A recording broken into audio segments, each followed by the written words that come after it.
Hello, and welcome to Biohacking with Brittany. I am so thrilled that you are tuning in this week for another episode. This is a place where I talk about my health and nutrition and wellness and really just everything that I am going through on my own health journey. And today's episode is very much along the lines of that. We dive into so many different topics, but a lot of things I actually haven't thought about for a while. We talk about candida and leaky gut and parasites. And when I first started my health journey when I was about 16, those were actually the health issues that I had. So I've talked about my origin story with my health issues before, but essentially I was having a bunch of health symptoms and I didn't really know what was going on, and I eventually found my way to a naturopath, and she did some tests on me. I did like a hair mineral analysis test, which is like a functional lab, which is what it's called now. I also did a live blood cell analysis test, and that was very eye-opening, but it ended up being that we found these things that was going on. So I had candida overgrowth, I had leaky gut, I had parasites, and we had to do a full cleanse and really just work on it and take the time to kill off the candida overgrowth and repair my leaky gut and get rid of the parasites that I was dealing with at that time. And through healing those issues naturally, I fell in love with natural health and basically this idea of holistic health, natural health, healing in a way that is in line with nature, but also from a root cause standpoint. And so that kind of led me into so many different directions in my career and in my own personal health. And so it was really interesting doing this podcast episode to kind of go back to some of those topics that I haven't talked about in so long or even thought about in so long, especially candida. Like candida is something that we all have, and the overgrowth from candida is so common. So it was really interesting when we were talking about it in relation to hormones and fertility and miscarriages and birth risk and postpartum and all of these types of like motherhood concerns that a lot of people have versus back in the day when I was looking at candida, those types of things weren't even on my mind. So I am going to kind of dive deep into candida.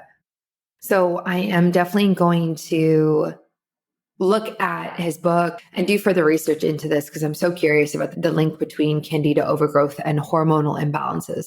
So that's something I'm going to explore, and I definitely don't know a lot about right now, but I will look into it soon for sure. Thank you to, I think I said this last week, but thank you to everybody who reached out after I gave my biohacking conference podcast review.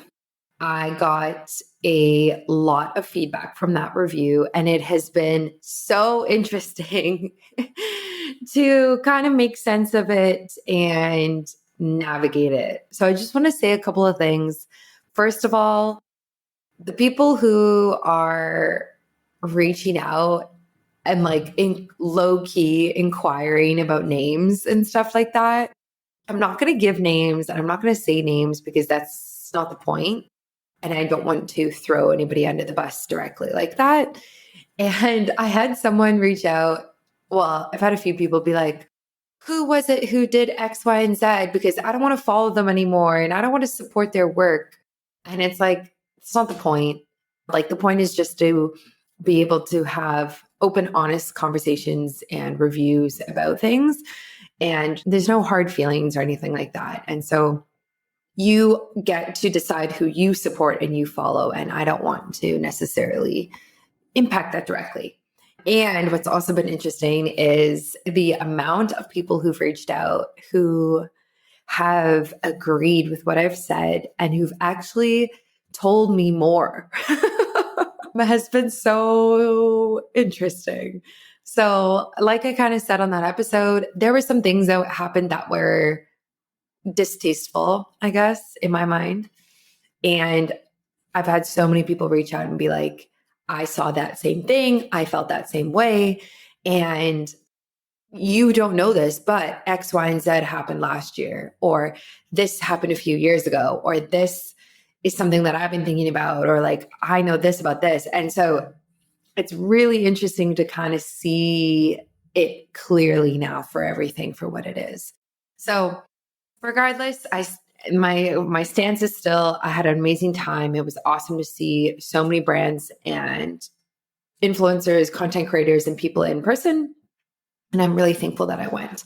I am really excited to be rebranding this fall. I am so interested in women's health, right? And that's always kind of been my interest. Obviously, kind of started with gut health and kind of like I talked about, like candida and parasites and other things.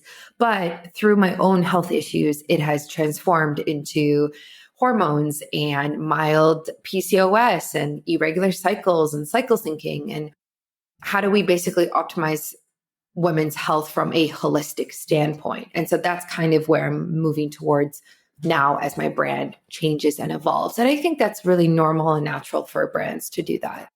And yeah, I'm really actually excited about it. And I posted this on my stories a few days ago, but my Instagram stories, but I am looking for a online course or program that specializes in integrative or functional or holistic health for women. So something that looks at hormones and ideally, to be honest, like ideally looks at like puberty to menopause type of thing. That covers those changes that happen then, that covers preconception, conception, fertility, postpartum, breastfeeding babies, but also covers perimenopause and menopause. And I'm looking for some sort of like designation certification that does that. So if you know of something that really, really goes deep into women's health, please send it to me. I have scoured the internet. Okay. I am looking for something comprehensive. I don't want something that's only nutrition.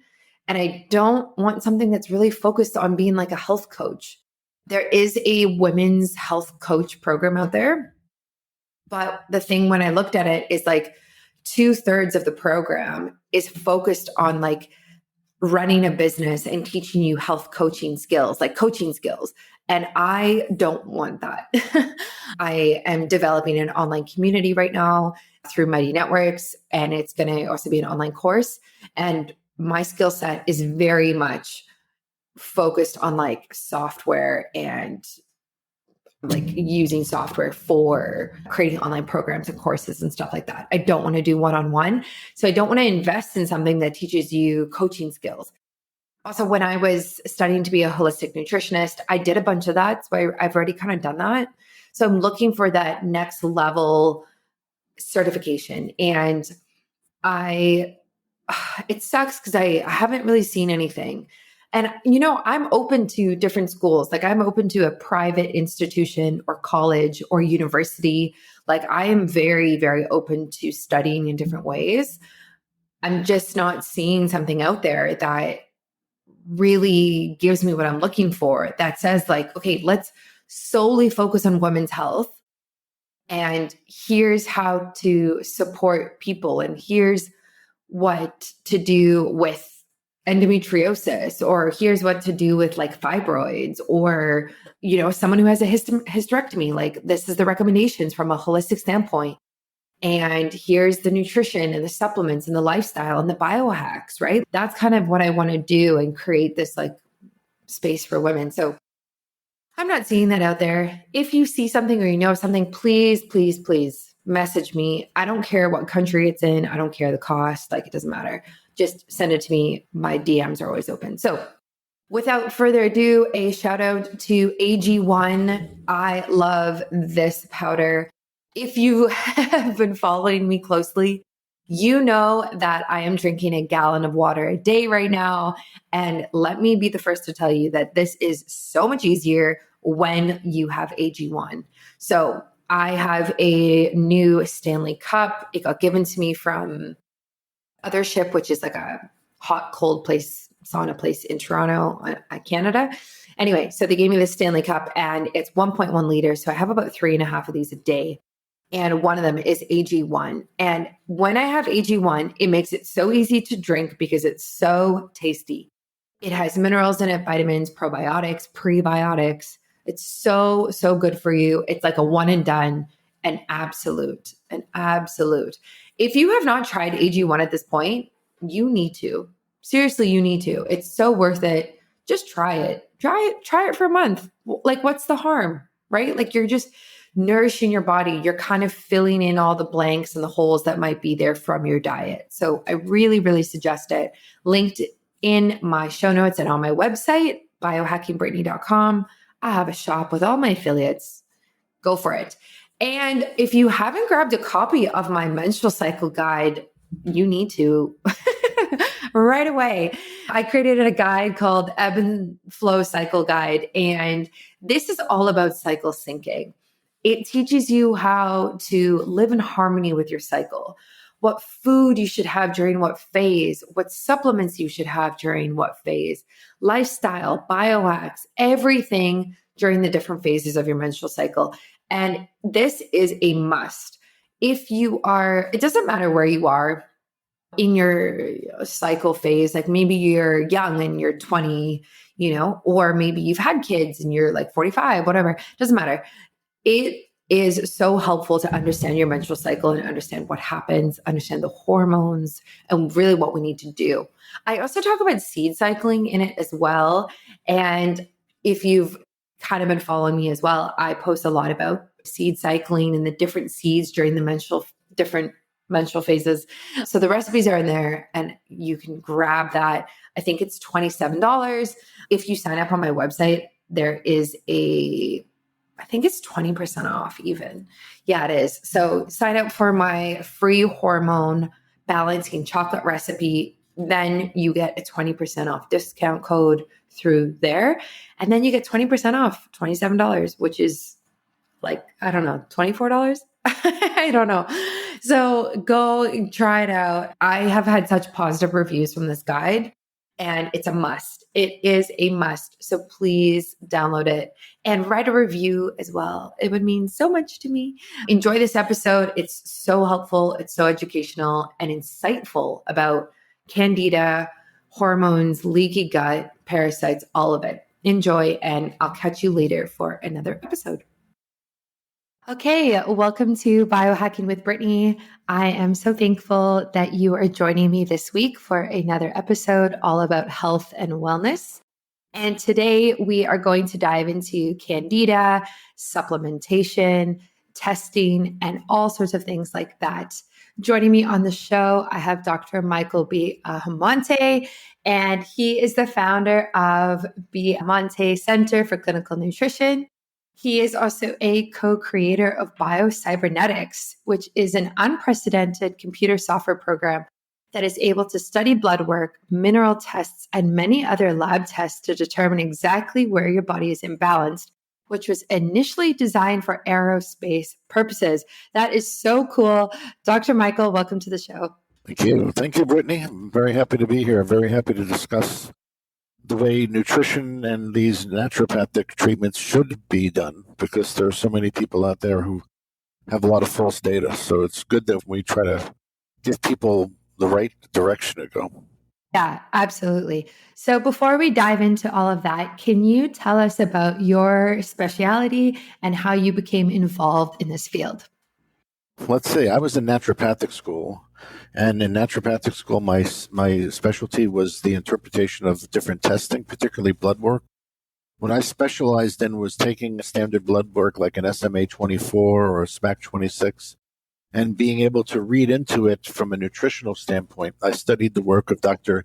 Kenneth Brockman, Jim Sema, many of these chiropractors who at the time were kind of like barnstorming and using kinesiology to match what they saw in blood work to be able to read way beyond what the average doctor would see when they looked at a test. Like, for instance, a doctor looks at an alkaline phosphatase level in the blood, and he thinks of whether or not the person has a broken bone or how the liver's functioning. We look at alkaline phosphatase and we can see your zinc status. We can see how your adrenal glands are functioning from that. And then he's thinking about that from the viewpoint of your kidneys. We look at the BUN and we know how it interacts with your anterior pituitary gland, which is something they would never think about. So these were some of the concepts we were using in doing this. And when I got out of school, I took a lot of this data and I helped the people who were developing the BioCybernetics system to give the computer this data so the computer could think further and expand its knowledge of interpreting blood work. And what ended up happening was the project actually was spending a lot of money. We were flying nutritionists in from all over the world, and we had everybody contributing to this project. And eventually, though, it became a workable model of the human body. The computer used a Fortran language, which is called table-driven. And we essentially had all of Harper's biochemistry and all of Guyton's physiology loaded into the computer. And we could give the computer a blood test on somebody, and it would run an actual simulation of their body.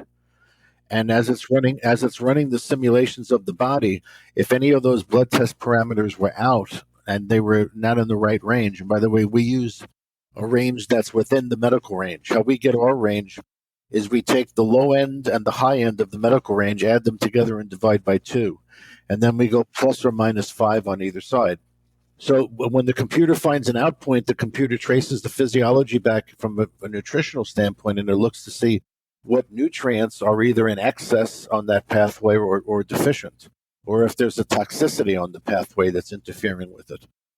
So we had this working model. NASA said, this is costing too much. We don't want to do this anymore.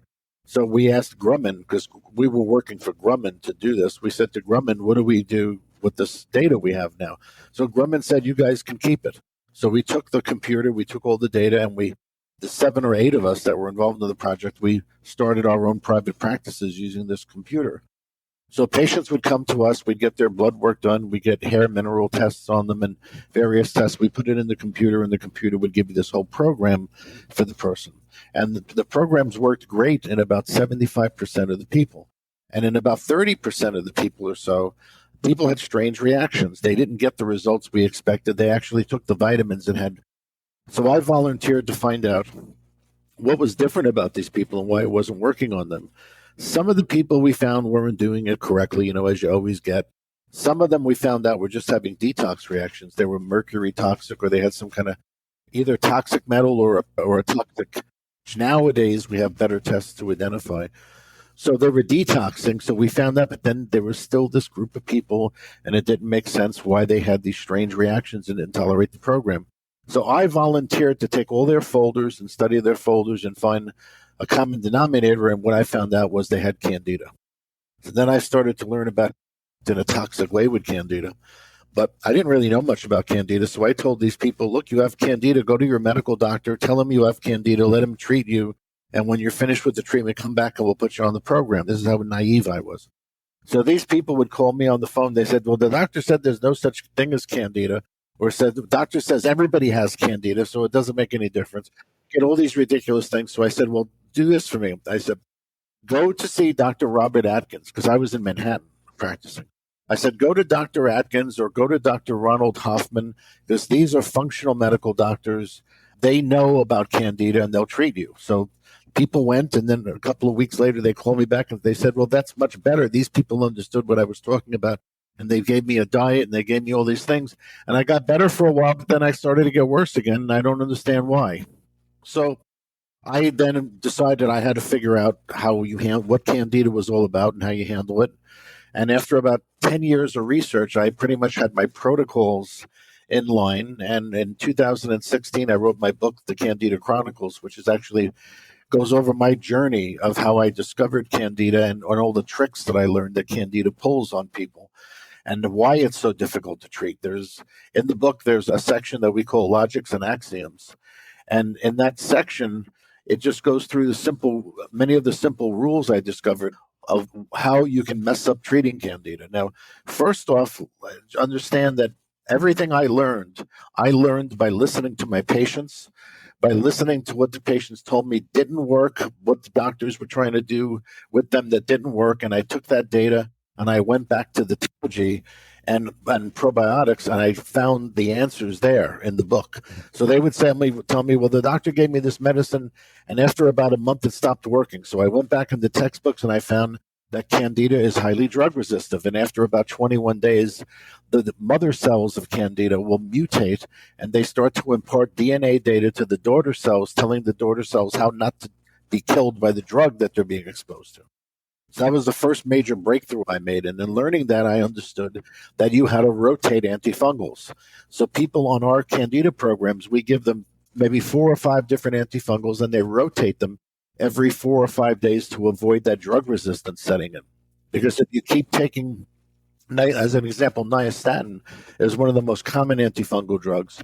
Nystatin works by blocking the uptake of iron into the Candida cell.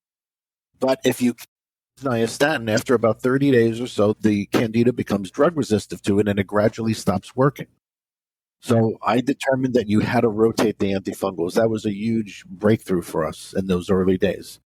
The next thing is people would tell me they're taking all these expensive probiotics, and when they took stool tests, it never showed up. So I enlisted the help of Steve Barry and some of the people at the then Great Smokies lab. Now, Great Smokies lab is now called Genova. They changed. The 2 head guys there were Marty Barron and Steve, and I got them to be so kind to allow my patients to do free stool tests for research purposes. And sure enough, what we found was several things that were very interesting. The first thing that we found is that Candida is very hard to replicate in the stool because it doesn't grow in your intestines in a uniform manner like bacteria does. So very often, a patient who does a stool test shows no Candida, even though he has raging Candida. And the marker that you have to find is if there's a deficiency of friendly E. coli, bifidus, or lactobacillus. If the person has a deficiency of lactobacillus but no Candida showing up, he will have Candida overgrowth in his small intestine and it's just not showing. If he has no bifidus, he's going to have Candida overgrowth in the colon.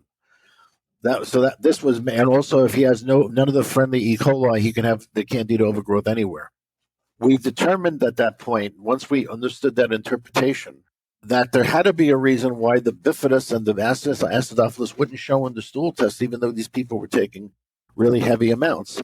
And we then found that it was not until you kill the Candida and deepen the intestines using fatty acid-based antifungals will it start to show again in the stool. If you take Lomatium or BioCybernetics or any of these medicines that kill Candida systemically, it doesn't allow the friendly bacteria to replicate in the intestines because you've got to kill the Candida that's deep in the intestinal tract for that to happen. So when we started giving people fatty acid-based antifungals, then we started to see acidophilus and bifidus showing up again in the stool tests. And I went through this manner, learning all of these different things and compiling it all, and all of these different discoveries I made shaped my protocol. Another major one was vitamins and minerals. Now, most people who go to a functional doctor and they're treated for Candida, they're given a probiotic, they're given some sort of antifungal, and then they're given a whole arm's length list of nutrients to take. We found out that there's 2 groups of nutrients when it comes to Candida, and you want to be aware of this. One group of nutrients actually spreads Candida and feeds Candida. That group would be vitamin D, B minerals, calcium and copper, coenzyme Q10, and iron. Those nutrients actually will feed Candida and make it spread.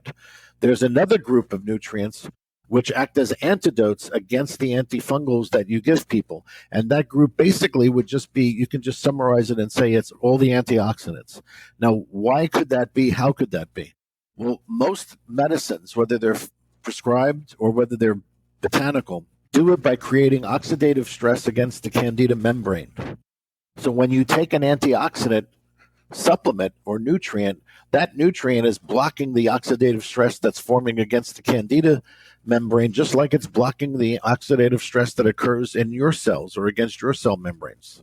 So it acts as an antidote to the medicine. So this is a brief summary of the discoveries that we made and why are different than most doctors who treat Candida. I use the term for their approach. It's a term from Yiddish, And the Yiddish term is unga, means everything thrown together. And I found that doesn't work. And I did that. I did it all the wrong way in the beginning. So I know for a fact what doesn't work. And sometimes knowing what doesn't work is more important than knowing what works, because you can immediately differentiate what's going to work and what's not. Yeah, this is super interesting to hear, because I actually had a very similar experience to basically what you just described. About like 10 years ago or so, I went to go see my naturopathic doctor, and I think it was a hair mineral analysis, or I also had a live blood analysis done as well. I don't know if you know what that is, but Oh, yeah, I've done them for years. I have actually have a degree in interpretation. yeah. So they picked up Candida for me, and I did exactly what you said. Like, I was put on a probiotic and a antifungal supplement.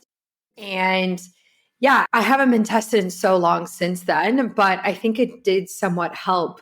But for people listening to this, like, just to take a step back, how do you explain Candida to the average person? And what are the most common symptoms that someone might present with? Yeah, it's very simple. The first thing a person has to understand is Candida is normal to have in your intestinal tract. In fact, Candida is found in the intestinal tract of all mammals, especially birds. It has in a higher volume in birds than it is other mammals. But Candida is there as a substance which, in a way, helps your immune system, because it keeps your immune system stimulated. So there is a purpose for Candida being there. It acts as food for friendly bacteria, and believe it or not, after you die, closes your body. This is why embalming fluid is nothing more than glorified antifungal. That's how it preserves the body. Problem is when you take an antibiotic, some different types of hormone medications, antacid pills, or anything that's going to disturb your intestinal flora, the Candida then grows out of control. And once Candida becomes dominant in your intestines, it starts up by giving you fatigue. You feel spaced out. You feel drunk. You have memory problems. Then you start getting bloating, gas, constipation, diarrhea. You get all these digestive problems. Then you start having food reactions. You have a beer and you're drunk for 3 or 4 days. You can't have alcohol because it gives you a vicious headache. You eat sugar. You eat carbs. It makes you feel absolutely sick. Then it can go on to the point where you actually develop leaky gut syndrome, which lots of people think they have, and they don't, because when you actually test the person for leaky gut, you find out about 25 to 30% of the people with Candida have leaky gut. Because the symptoms of leaky gut and Candida overlap, everybody thinks they have it, but it's not really true. Leaky gut is pretty serious. When you have leaky gut, it means the Candida has literally grown roots that are breaking through the little villi, the spaces between your villi and your intestines. It's permeating that, and it's causing things to literally leak. That's why it's called leaky gut. It's making your gut leaky, and things that normally would not be allowed to enter your bloodstream are leaking into your bloodstream. And this is what sets off the cytokine storm or the histamine reactions that the person has. Yeah. So I actually, well, I mean, now I kind of question it after listening to that. But when I was seeing my naturopath at the time, like, I was a teenager at this point, and they said that I had leaky gut. And the way that they diagnosed it, and I'm curious if you agree with this or not, is that I had a live blood cell analysis done, and they saw like proteins that had slipped through the gut lining in my blood. Yeah. That's valid. There are a few valid tests for leaky gut. First test not valid, which is symptoms. First test which is valid is a breath test. It's done by a lab that I work with. This is a breath test that looks for gases that are released in your intestines when you have leaky gut. That test is valid. That's the main test I use. There's the zonulin test, which you can get as a blood draw, or you can find it in a stool test, the more advanced stool test. Zonulin is very accurate and legitimate. There's the old leaky gut test, the first one, where leaky gut was originally discovered in the universities. They used a test that was called the lactulose mannitol recovery test. They'd have you drink this small amount of lactulose and mannitol, and then they'd see how much you pee out, because you can only absorb a certain amount. And if you peed out a greater amount than was expected, they know the only way you could have absorbed that was due to leaky gut. So those are valid tests, although the lactulose mannitol test doesn't catch people who have something I call transient leaky gut, which is where the leaky gut is kind of in or out depending on how allergic the person is. When you're very allergic, you get a lot of inflammation in your intestinal tract, and that can open up those spaces and cause leaky gut. But then when the allergy dies down, those spaces could heal again. So it's like having leaky gut sometimes depending on what you're eating. Yeah, no, that makes a lot of sense. For people who may have had leaky gut or know a lot about this, like what are your typical recommendations for somebody with it? First thing with leaky gut is you're never going to heal leaky gut unless you reduce the dysbiosis. You've got to reduce to a pretty good level before you can even seriously work on the leaky gut, because it just won't work. The second thing with leaky gut, probiotics. That's a disaster waiting to happen. People with leaky gut are notoriously intolerant of probiotics and have a lot of bad reactions. Wow. Yeah, that's so interesting because I feel like a lot of the time when people have dysbiosis, it's this understanding that there's an imbalance of bacteria and that you should take probiotics to have more healthy bacteria. Yes, and that's true, but you got to get rid of the dysbiosis first. On our program, the person goes through phase 0, which is like a colon parasite cleanse for Candida. That's the first step. Then they go through phase 1, where we rotate the systemic antifungals to kill most of the Candida throughout the body. Then they go to phase 2, part A, which is where we use the fatty acid-based antifungals to kill the deep-rooted Candida. Then they go to the probiotic program, phase 2, part B. You have to do those phases before the probiotics would work. People often ask me, well, what if I don't do those? What do I do with my probiotic? I tell them, go to your bathroom, go to your toilet, open up the probiotic bottle, just pour the probiotics right into the toilet. You'll save yourself a lot of time and effort, because that's what's happening. You're absolutely wasting your time. They're not going to work until you get rid of the Candida. Oh, interesting. That's really interesting. It makes me want to look at taking a antifungal again, but I mean, it depends what the symptoms. Read my book first. Don't waste your time and money. You want to get fully hatted and fully educated on how this works, because there's a lot of subtleties to this. When you put people, as an example, our phase 0 program was originally designed to remove the surface areas of Candida and destroy most of the parasites. Everybody with Candida has parasites to some degree. If you don't do that, it makes any other antifungal program or stage that you try to do after that less effective.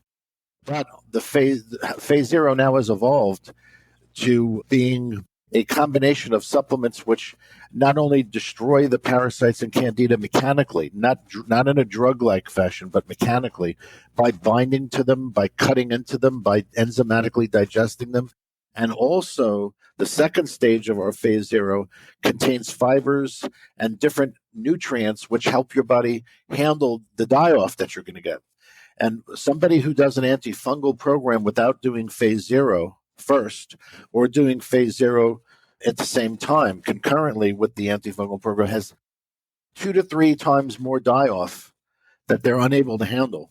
I've had people come to me and say, well, I took BioCybernetics, I was so bad I couldn't handle the BioCybernetics, and it gave me such bad die-off. I put them on my phase 0, and then I have them take BioCybernetics, and they can tolerate it much better, and it actually works better. Are you tired of feeling out of sync with your body's natural rhythm? Do you struggle with menstrual cycle related issues like fatigue, mood swings, and bloating?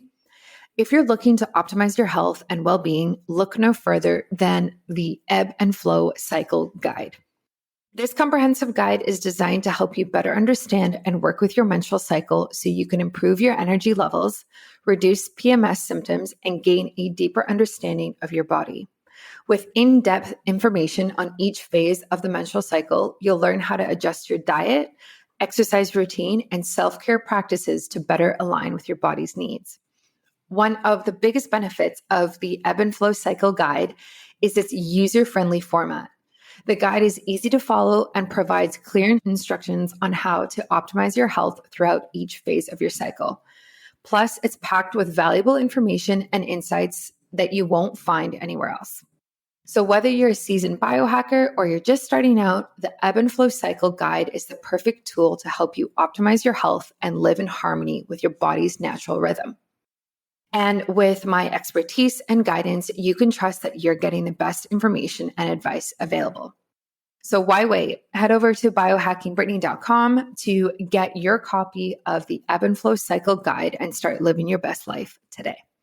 Yeah, it makes complete sense.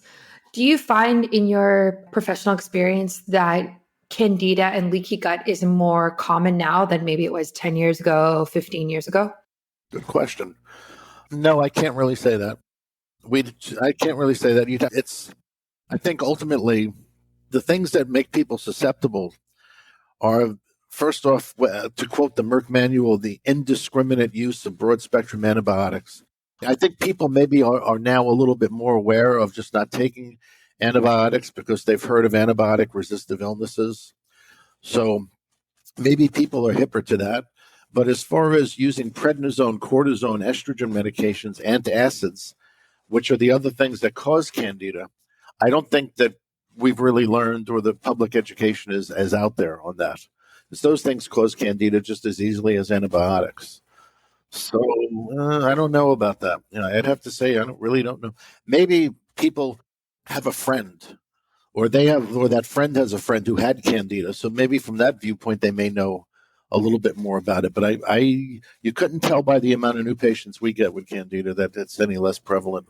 Interesting. So when you say estrogen medication causes candida, yes, estrogen makes it grow. It's very simple. Estrogen makes a fetus grow.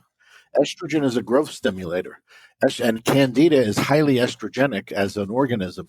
It's very sensitive to estrogen. When a woman takes any kind of estrogen medication, it stimulates the growth of candida. A woman who has very bad PMS or who is estrogen dominant is one of your classic cases of somebody who's going to have chronic candida. Yeah, I was just thinking that because a lot of my listeners are female and we talk a lot about hormones and, preconception, fertility, all those types of things. So that's really interesting. And let's add something else to that, Brittany. A major reason women can't conceive is candida. Candida, low thyroid conditions, and copper toxicity are the three biggest unknown reasons to medical doctors why their patients can't conceive. Copper toxicity, is that related to being iron deficient? Like, what's the relation between those two? Let's say, copper helps your body attach iron to the heme of the hemoglobin. And there's a balance needed between copper and iron in order to have correct red blood cells.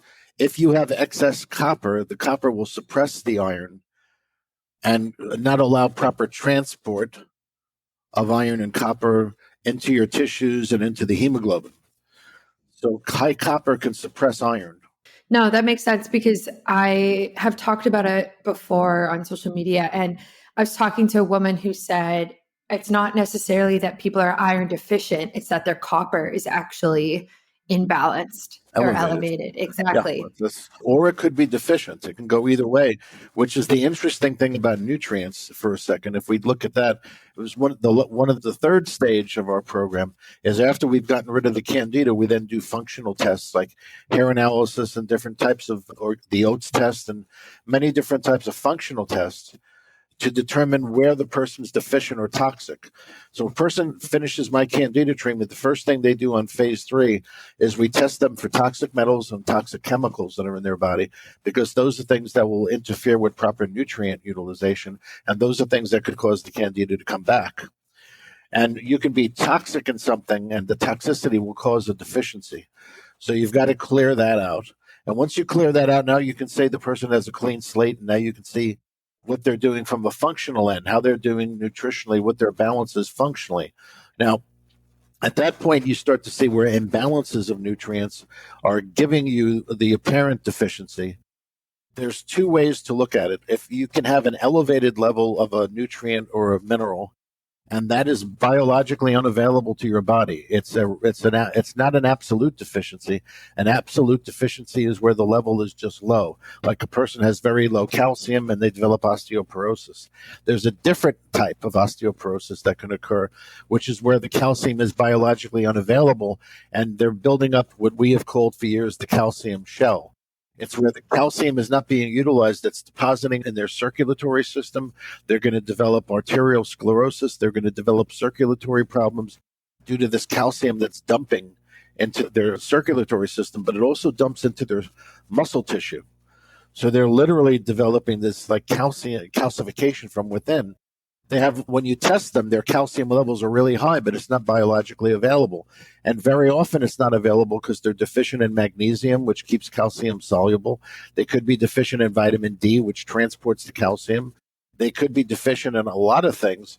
But one of the things that's overlooked is thyroid. A lot of these people are low thyroid and low adrenal, so they can't utilize and keep the calcium soluble or available to their other tissues. And this is when you're looking at supplements, this is where people go wrong. There's a story I often tell when I first was in practice. I went out and gave out my business cards to all the dentists and the chiropractors. And this one dentist referred me a medical doctor who had prostate problems. So I met with this man, and the man told me his story. It was very interesting. He said that 3 or 4 years ago, he started to get prostate issues. He read in the literature how zinc was good for your prostate. So he started taking 50 milligrams of zinc every day. And his prostate got better in a few weeks. And then after a few months, it was totally cleared up. And in the true fashion of a medical doctor, he continued to take the 50 milligrams of zinc every day and never investigated any other possible connection. So after about 3 years of taking zinc every day, the prostate problem came back. And to his amazement, he said to himself, how could this be? I've been taking the zinc every day. I don't understand. So he starts taking 100 milligrams of zinc every day, and the prostate goes out of control. So he ends up telling the chiropractor, I don't know what to do about this. The chiropractor said, go see this nutritionist. The man came, he tells me the story. I told him immediately, stop taking the zinc and start taking copper. I had him do a hair analysis. He called me back even before the hair analysis came in. He says, I don't know what this is about, what you did, but the prostate's much better and the copper's working. So he had caused a copper deficiency by taking so much zinc for so long. That is the main mineral that your body mobilizes against bacterial infections. Copper is your body's natural antibiotic. The thymus gland mobilizes copper through your lymph system and uses it to basically electrocute bacteria. That's how copper works in your body as an antibacterial. So this man caused his own problem by taking the zinc excessively and not looking to see what balance he needed to have. Wow. That's so interesting. It's funny. It's not funny, but I can see where that person is coming from, because you kind of just want to take a pill or a supplement or medication and kind of just be done with it, right? Like, you don't want to have to reassess every year, but our health changes so much and the balances of things change so much that it's necessary.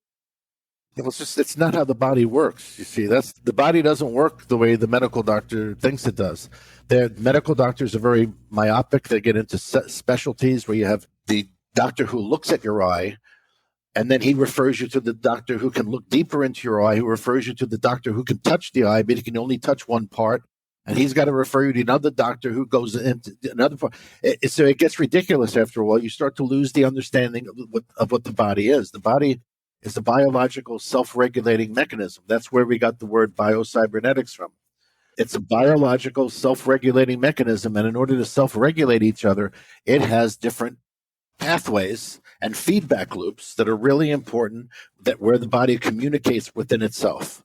That's how it works. And if you don't understand that and you're not looking at that and taking all that into consideration, then you end up being in the situation where modern medicine is. Modern medicine is great for operations, it's great for crisis, it's great for accidents, but in terms of healing any kind of chronic condition, I'd rather go to a monkey. Because in this country, there are states in this country that say it is illegal to say that you can cure certain illnesses. And why they say it's illegal is because the drug companies haven't yet said they have a drug that cures that illness. So that's pretty stupid. And that's what you're up against. I know. It definitely feels like an uphill battle a lot of the time. So someone listening to this is why, Brittany, someone like you is so important, because you're educating people and you're making them aware that we already have technology out there that can help them with a lot of things. It's just they don't know about it because the doctor to them, some people still have the God complex. The doctor is God. And if the doctor doesn't know about this, then it doesn't exist. Well, most of my friends are medical doctors, and typically what they will joke around and say is that by the time they graduated medical school, they were already 10 years behind. Wow. So for the average person listening to this who is super on board about being proactive about their health, and they're open to a naturopath and a nutritionist and all these different people who can help, where do you recommend they start, and how do they kind of stay on top of this year after year to make sure that there's no serious imbalances happening? The doctor of the future, I'm not going to totally quote the quote because it needs to be amended, but the doctor of the future is going to pay more attention to diet and care of the body in that sense than he is going to give medicine. That's a Not the exact quote of Thomas Edison who said this, but I will go further and say the true doctor of the future is going to be a doctor who will, you're going to go to him and he's going to do one of the modern nutritionally, medically oriented genetic tests. 23andMe is starting to come up with one, although they're not really there yet. But there are individual companies out there who are doing very good genetic, nutritionally oriented medical tests. Now, what that is they take a sample of the cheeks, the swab, they swab your cheeks, they get the cells, they get the mucus, they send it to the lab. The lab will give them a report on all your genetic errors. And it's going to say, well, he could be prone to cancer because he's prone to having a problem with certain toxicities. He can't tolerate certain toxicities or something like that. You have to understand your genes, and then you have to look functionally at how your body is. So the doctor of the future will do both tests. He will do functional tests that will determine your levels of toxicity, how well you detoxify, what your levels of nutrients are in your body, how well you utilize those nutrients. It's a waste of time to get a blood test that just tells you the levels of vitamins in your body. It's a complete waste because the body's utilizing the nutrients. You need to get tests, functional tests, that actually go beyond just what the level is, but tell you how you're utilizing it. And the oats test by Great Plains, well, now they're called Mosaic Labs, but the oats test is done by Mosaic, and it's also done by Genova Labs, a functional test. A hair analysis for minerals and trace minerals is a real functional test. So you get it. Then you get the tests that tell you what your gene errors are.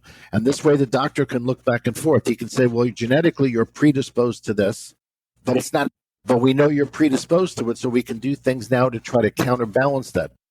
There is a confusion people have when it comes to genetic tests that I run into. The person will be on a list of supplements longer than my arm, and it's because their genetic test said they needed all these things. And what they don't understand is that a genetic test doesn't tell you what's happening now. It only tells you what could happen. When someone understands genetics and they understand telomeres and they understand how everything works, they find out that when you do a genetic test, the genetic test doesn't say you have these problems now. It says let's say your susceptibility to having these problems are because your genes are programmed to have them. But that doesn't mean it's happening now. It still does. So you have to have two angles. You have to have the functional test, which tells you where you are now, and then the genetic test that tells you where you could go.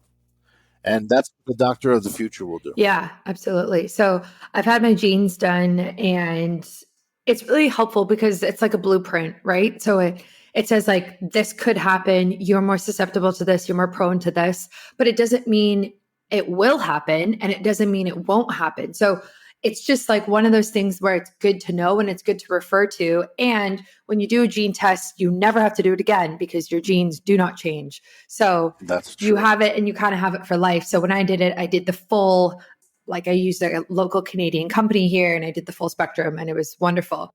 I've also had the hair analysis done. And what's interesting with that is the criticism that I've heard about the hair analysis test is that when you take it, it's like the hair that's grown out was from the last like 2 or 3 months. So it might actually not represent what's going on in your body at the current time. What's more true is that you have to repeat the test every 4 months or so. But that is true. It may not be exact what's happening at that exact moment, but it's way close enough.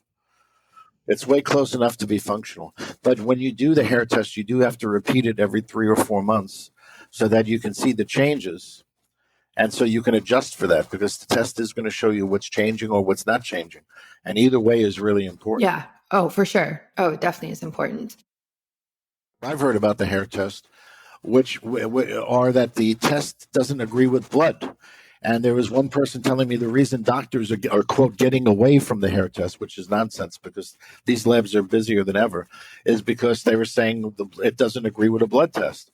Well, that's stupid because it's not the same thing. Anybody who's looking for a hair test to agree with a blood test is an idiot.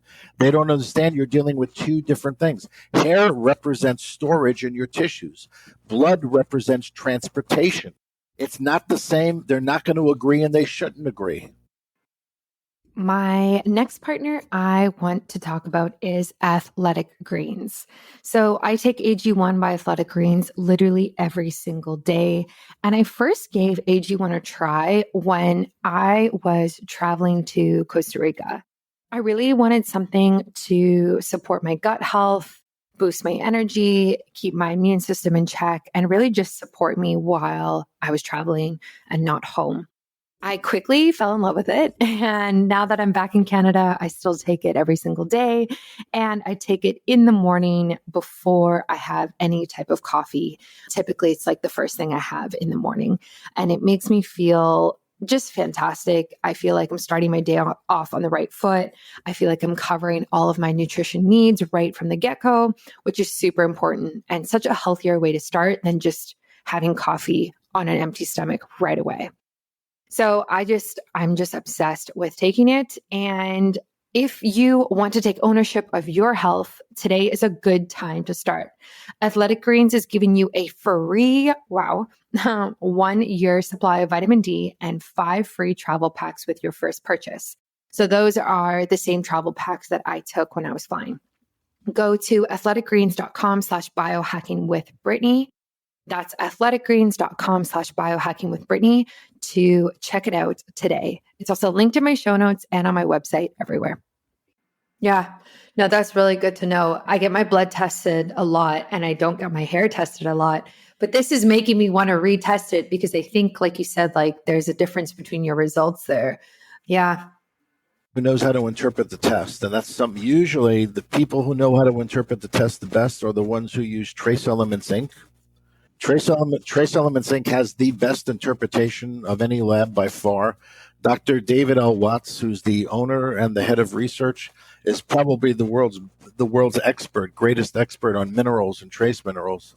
And he does the interpretation on the test. So that is the place to go. That's where you'll get the correct data. Okay. And are they available in Canada or is that only in the States? I don't know 100%. Okay. You'd have to. I know they're available overseas. So if they're available overseas, I don't know why they wouldn't be available in Canada. Is it an at-home test?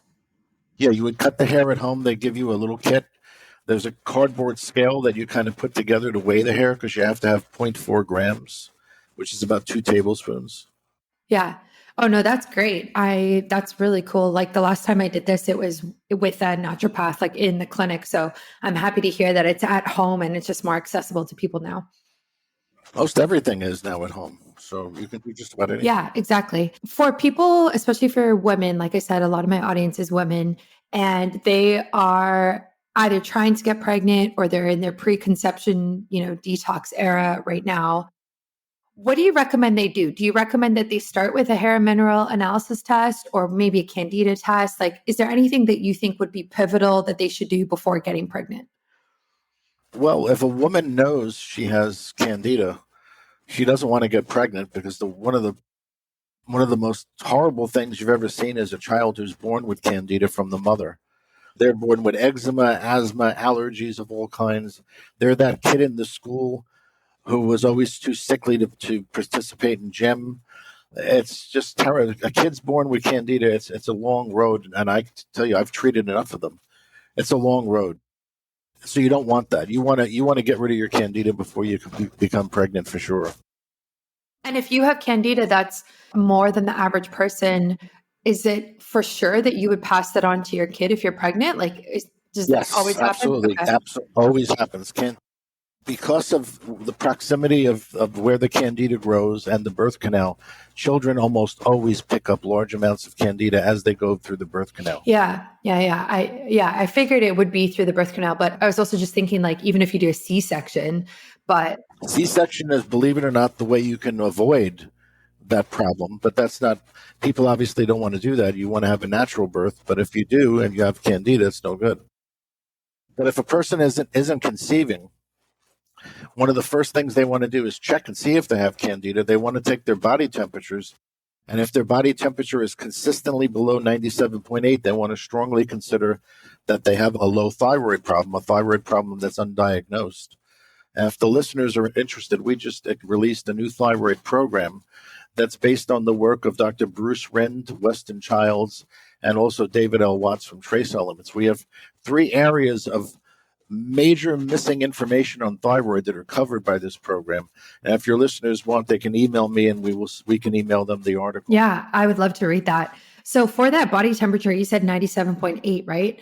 Below 97.8, the person has a functional thyroid. But what about during the menstrual cycle when the first half of your cycle is lower before you ovulate? Well, what the person wants to get an average for the month of their temperatures. Okay.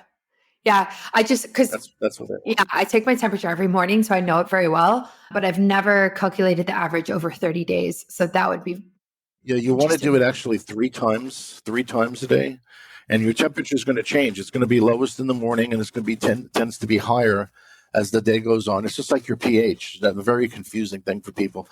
Your pH is the most acid in the morning because your body's excreting acid wastes. And then as the day goes on and the more you urinate, the more alkaline your pH becomes, and that's normal.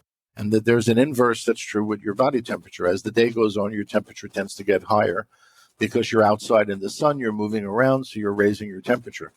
That's why, in a sense, the temperature first thing in the morning before you even get out of bed is very reflective of your metabolism at an idle, but it's still useful to see your temperatures at other times of the day because it shows how your body's responding to your thyroid hormone. interesting. Yeah, I mean, I'm gonna take a look at that further because, yeah, like I said, I track my temperature to simply just track my menstrual cycle because it shows when you ovulate and when your period's coming. So yeah, that's really, really interesting, especially thinking about like fertility and everything like that. And I'm sure like so many women and couples in general are really struggling with infertility these days, which has increased in the last 20 years. So it used to be simple. 20 years ago, I had patients who had these T-shirts who were saying, "Dr. Biamonte got me pregnant." It was very funny.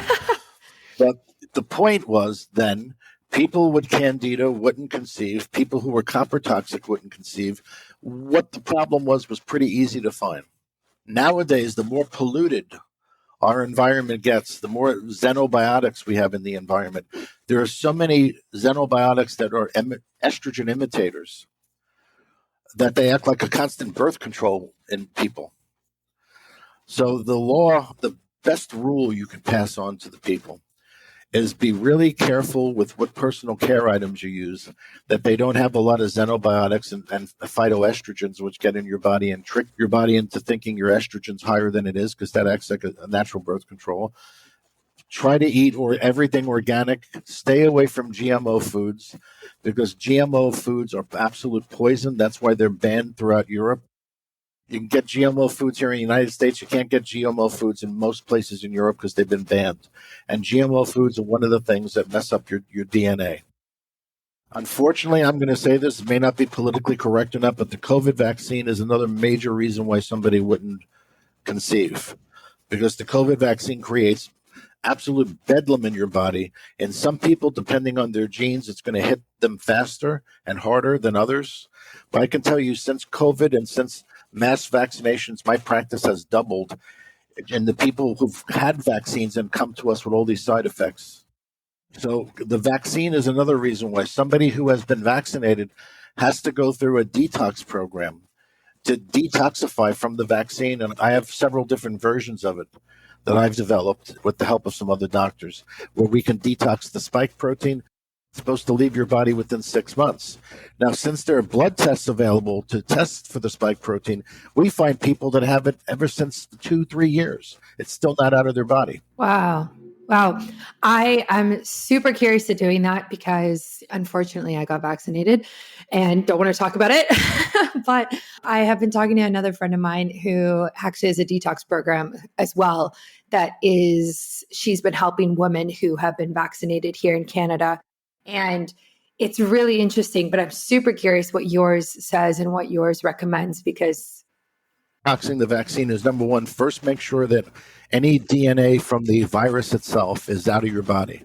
You want to use things that are going to destroy the virus and destroy the virus DNA. The second thing, what destroys the spike protein are enzymes. Bromelain has been found to destroy it. Serrapeptidase has been found. Chymotrypsin. There's a whole list of enzymes which can destroy the spike protein, and when you combine them with quercetin, they work much better. Also, the trace mineral germanium helps to destroy the spike protein. So to make a long story short, if someone's doing a vaccine detox and that detox they're doing doesn't encompass those substances, they're not going to really get the whole thing. Okay. And you have like a online program that lists all of this? No, we don't, because it's different for everybody. For everybody, it has to be modified a little bit differently. So we have to do labs on the person and talk to them, get their history, get their symptoms in order to come up with the program that's right for them. Right. So it's like a one-on-one program essentially working. And if your listeners want to read a book that will absolutely blow their minds, you won't get past the second page of this book, and you're going to be reeling. The name of the book is called The Real Anthony Fauci, and it's written by Robert F. Kennedy Jr. And what is this book about?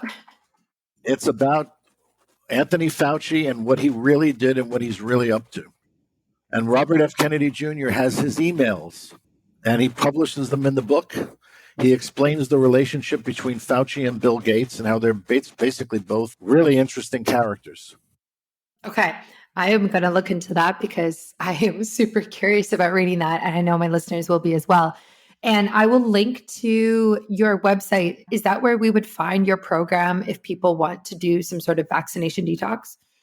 Yeah, well, that's how they find us. And you can find us. Our website is health-truth.com. Our other website is the New York City Candida Doctor. And the third website that we have is the New York City Thyroid Doctor. Why we have a thyroid website is because thyroid problems and candida are so intimately linked. And there is just so much false data. People go to their doctor, they get a blood test, their blood levels are normal for thyroid, so they automatically assume their thyroid's fine. And that's only looking at 1/10 of what's happening with your thyroid. The level of hormones in your blood from thyroid only tell you that your thyroid gland is making the right amount of hormones. That's maybe 20% of the story.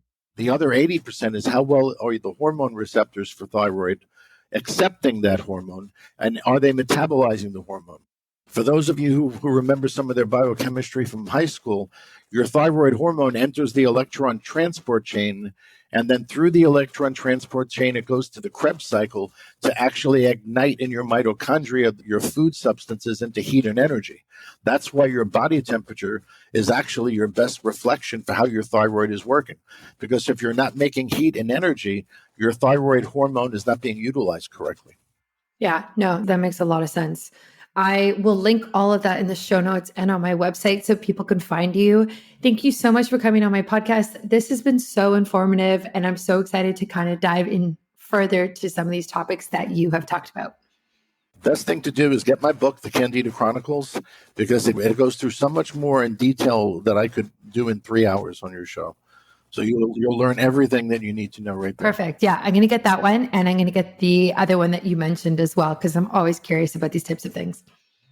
There's a very good book that's written by Dr. Joseph Mercola. Have you ever heard of him? Yes. Yep.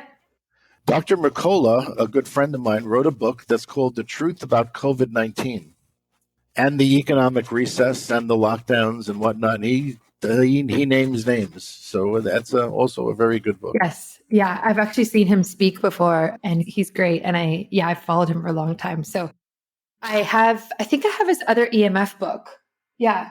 EMF, yes. Which is also very interesting. Any man, in my opinion, who is willing to pay millions of dollars a year in legal fees to be able to speak and get the truth out to people is worth something in my book. Yeah, absolutely. No, I couldn't agree more. Well, this has been awesome. Thank you so much. And I will put all of this in the show notes for everybody listening. Great, Brittany. Thank you. Thanks for listening to another episode of Biohacking with Brittany. If you're interested in finding the show notes or the sponsors for this episode, you can do so on my website, which is biohackingbrittany.com. Remember to follow me on Instagram, where I'm most active. My handle is @biohackingbrittany. And if you're interested in working together and you want to email me directly, you can do that. My email is info@biohackingbrittany.com. And I look forward to hearing from you and having you tune in next week.